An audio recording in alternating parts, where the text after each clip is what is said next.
let's get that right. Let's try and solve.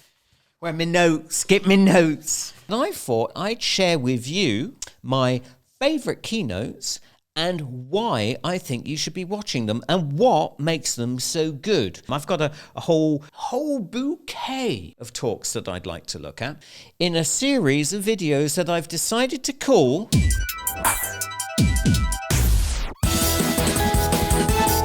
Everybody clear throats, it's Speakery Method. With Marcus John Henry Brown Lovely. The marvellous voice of Momo Tempo, a.k.a. Itimo Peach there. Thank you very much for that, dear boy.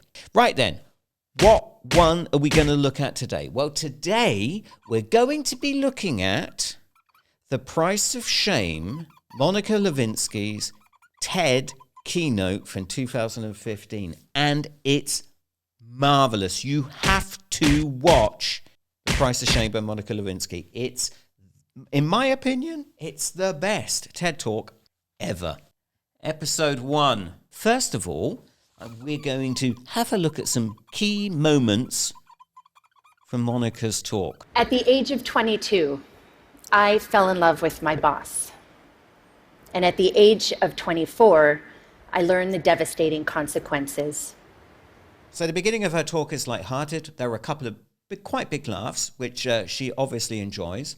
But that moment is the record scratch moment. And if you watch the audience during the first 10 minutes, you'll notice that they become more and more uncomfortable as they realize their own involvement in the story.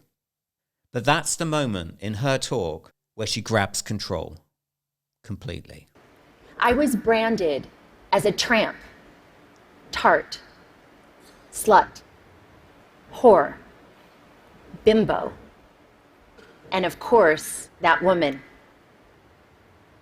I was seen by many, but actually known by few.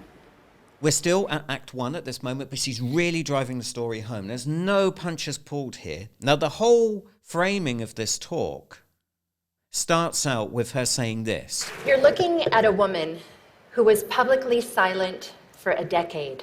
And then she goes on to say, I'm here to take back control of my narrative. But she's throwing forward to that very idea, that thing that she was called. That woman. You're looking at a woman who's taking back control of her story. It's incredibly powerful stuff. Tyler's tragic, senseless death was a turning point for me.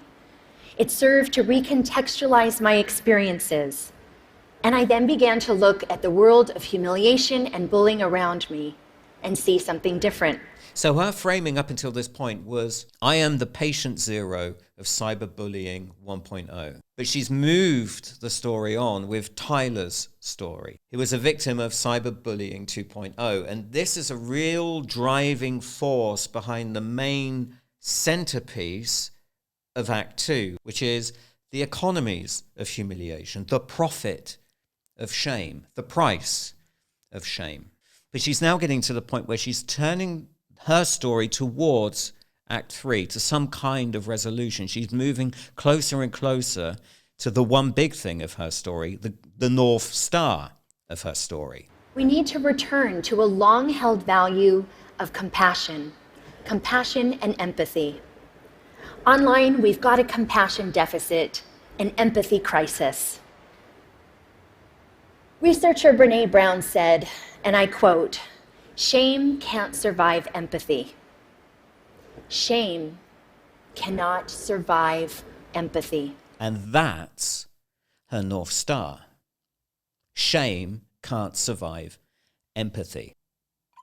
So why is it such a great talk? Well, why do I tell people to watch it? Well, it's an absolute masterclass in storytelling, in structure, in the very idea of beginning, middle, and end. It's a beautiful script delivered by a powerful, strong woman who wants to take back control of her own story. It's delivered with poise, with grace, her understanding of silence, of waiting a beat, for letting the story settle,